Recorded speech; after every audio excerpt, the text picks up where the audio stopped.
প্ৰতি বছৰৰ দৰে এইবেলিও শ্ৰীমন্ত শংকৰদেৱ সাংস্কৃতিক সমাজ বাংগালুৰুৰ নামঘৰত উলহ-মালহেৰে উদযাপন কৰে শ্ৰীকৃষ্ণ জন্মাষ্টমী। দুদিনীয়া কাৰ্যসূচীৰে অনুষ্ঠিত হোৱা জন্মাষ্টমীত প্ৰায় 5 শতাধিক লোকৰ উপস্থিতিত নাম প্ৰসংগ, কীৰ্তন পাঠ, দিহানাম আদিৰ লগতে এলানি সাংস্কৃতিক কাৰ্যসূচীৰ ৰূপায়ণ কৰে। সাংস্কৃতিক কাৰ্যসূচীৰ মুখ্য আকৰ্ষণ আছিল গুৰু বন্দনা, বিষ্ণু বন্দনা, কৃষ্ণ বন্দনা, বৰগীত, সত্ৰীয় নৃত্য আৰু কণ কণ শিশুসকলৰ দ্বাৰা কৃষ্ণ নৃত্য প্ৰদৰ্শন। ইফালে নামঘৰত উপস্থিত থকা বয়োজ্যেষ্ঠ ভকতৰ দ্বাৰা সাংস্কৃতিক কাৰ্যসূচীত অংশগ্ৰহণকাৰীসকলক একোখন মানপত্ৰ আৰু পুৰস্কাৰ প্ৰদানেৰে তেওঁলোকৰ ভৱিষ্যত উজ্জ্বল কামনা কৰে। উল্লেখ্য যে বহিৰাজ্যৰ বাংগালুৰুত প্ৰতিষ্ঠা হোৱা অসমীয়াৰ একমাত্ৰ আধ্যাত্মিক অনুষ্ঠান নামঘৰত দীৰ্ঘদিনৰে পৰা শংকৰী কলা কৃষ্টি চৰ্চা অব্যাহত ৰাখিছে অসমীয়া সমাজে। ৰাইজৰ মনোকামনা পূৰণৰ অৰ্থে প্ৰভু ভগৱন্তৰ শ্ৰীচৰণত 60খন শৰাই আগবঢ়াই জন্মাষ্টমী দিনটো ধৰ্মীয় পৰম্পৰাৰে পালন কৰে। শ্ৰীমন্ত শংকৰদেৱ সাংস্কৃতিক সমাজ বাংগালুৰুৰ সভাপতি চন্দন সোণোৱাল, উপসভাপতি প্ৰণৱজ্যোতি বৰাই ভক্তপ্ৰাণ ৰাইজক শুভেচ্ছা জনায়।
কৃষ্ণ জয়গুৰু শংকৰ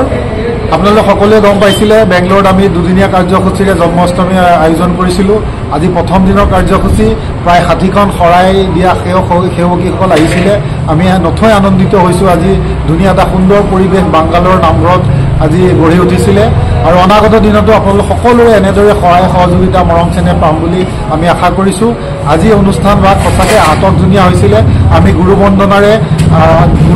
আৰু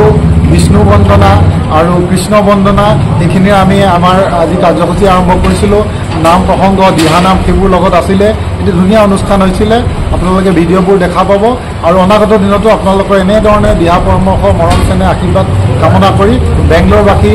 অসমীয়াসকলৰ তৰফৰ পৰা আন্তৰিক ধন্যবাদ জ্ঞাপন কৰিছোঁ Krishna news desk news wide Assam